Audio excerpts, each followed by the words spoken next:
Hi guys, welcome back to Bam's Travel Channel, and my next video is all about my DIY travel in Central America. So I'm going to show you all the countries that I've been traveling to, from Mexico, Nicaragua, Panama, Cuba, Bahamas, Guatemala, Honduras, and some more countries. So I'm going to show you some of these beautiful hotspots and tourist destinations. So not only the tourist spots, hotspots, and tourist destinations that Central America can offer, they also offer a variety of food that they're going to serve to their tourists and visitors. So I'm going to give you some foods that might attract your taste and might get you hungry, so just stay there and I'm going to show you the beauty of Central America. So just stay and don't forget to subscribe my channel. Just click the subscribe button down, and if you're just new to my channel, don't forget to click the bell so that you will be updated on my next video. So just stay tuned, and thank you so much for subscribing and watching all my videos. So just stay and have a great day. Bye.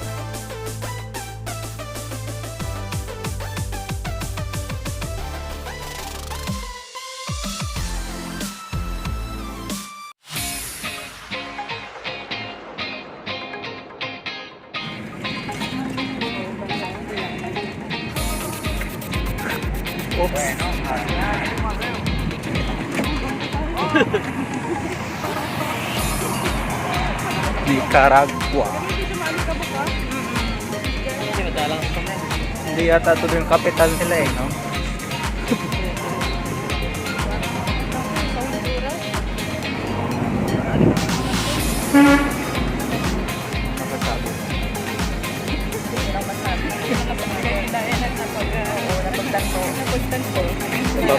Nicaragua.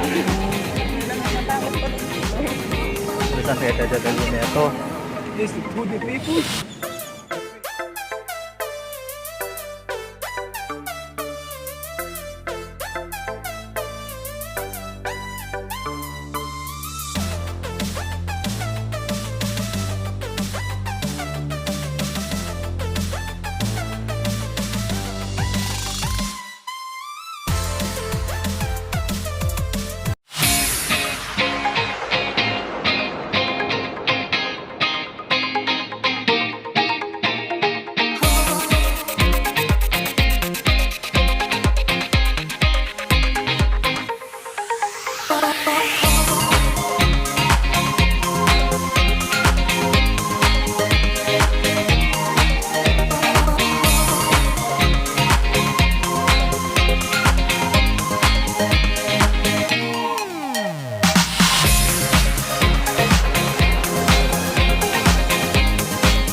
Open na ang kanal at papasok na.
Stay and don't forget to subscribe my channel. Just click the subscribe button down, and if you're just new to my channel, don't forget to click the bell so that you will be updated on my next video. So just stay tuned, and thank you so much for subscribing and watching all my videos. So just stay and have a great day. Bye.